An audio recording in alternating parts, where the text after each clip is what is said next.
Assalamualaikum warahmatullahi wabarakatuh. Berjumpa kembali dengan saya Justinus Lepa Akhin Sabibegen, Guru SMP Negeri 114 Jakarta.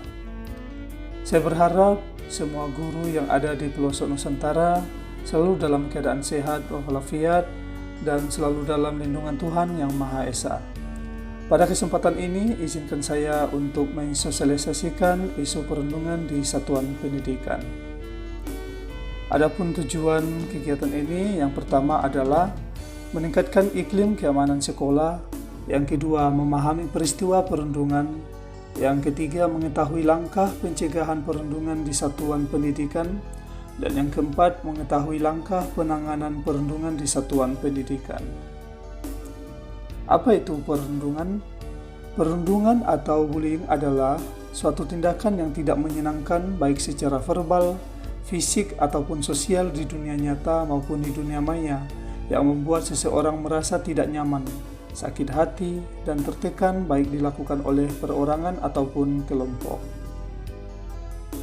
Adapun jenis perundungan, yang pertama perundungan verbal seperti membentak, berteriak, memaki, bergosip, menghina, meledek, mencela, ataupun mempermalukan orang lain atau teman kita sendiri. Yang kedua, perundungan fisik seperti menampar, mendorong, mencubit, menjambak, menendang, ataupun meninju. Sedangkan yang ketiga, perundungan sosial seperti mengucilkan, membeda-bedakan, ataupun mendiamkan teman kita sendiri ataupun orang lain. Dan yang keempat, perundungan dunia maya. Dan ini terjadi tindakan menyakiti, mengintimidasi, mengancam melalui internet, jejaring sosial, ataupun mobile phone. Adapun dampak perundungan, yang pertama dari segi akademik tentunya terjadi penurunan prestasi peserta didik. Dan yang kedua, dari segi sosial, tidak adanya percaya diri, menarik diri dari lingkungan.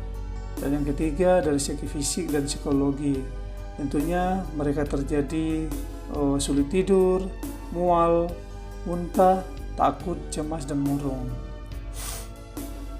Adapun pihak yang terlibat dalam perundungan, yang pertama adalah sebagai pelaku. Pihak yang melakukan tindakan atau perbuatan perundungan kepada korban. Pelaku perundungan bisa perorangan ataupun kelompok. Dan yang kedua adalah sebagai korban. Pihak yang mengalami perilaku perundungan oleh pelaku. Orang yang menjadi korban adalah anak yang berbeda secara fisik dan kebiasaan, penurut, tidak pandai bergaul. Dan yang ketiga adalah sebagai saksi. Saksi itu adalah seseorang yang melihat peristiwa perundungan ataupun yang ikut menjadi perundung. Ada mitos atau fakta perundungan. Kita lihat dari sisi mitosnya.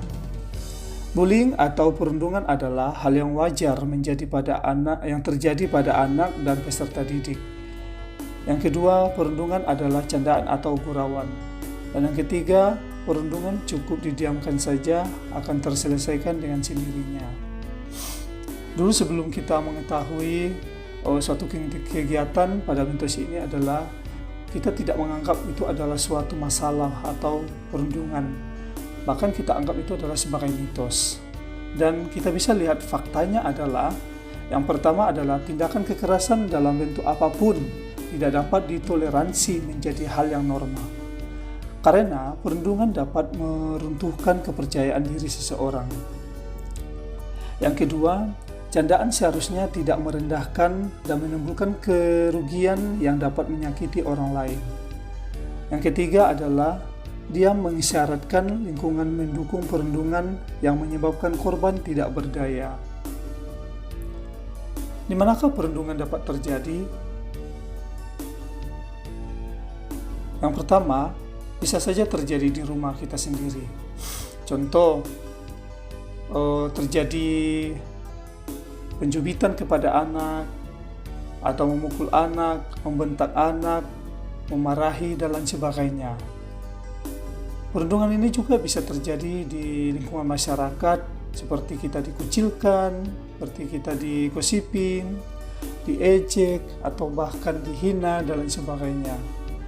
Dan yang ketiga, bisa saja terjadi di sekolah.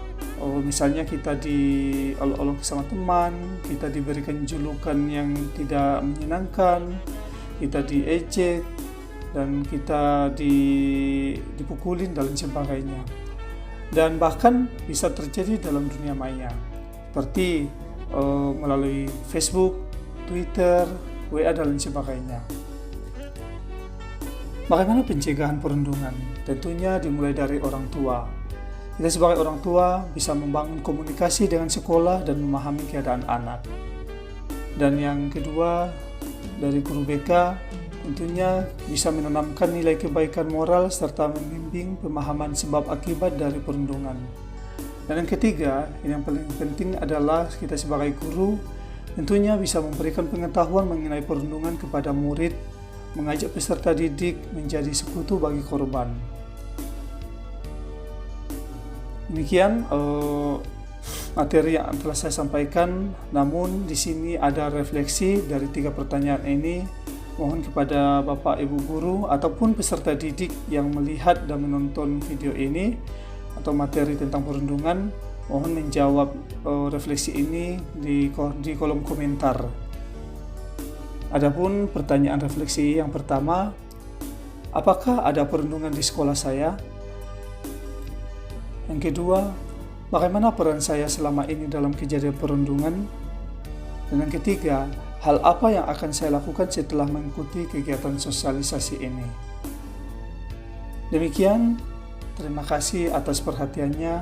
Saya berharap kepada Bapak Ibu untuk mengisi refleksi di kolom komentar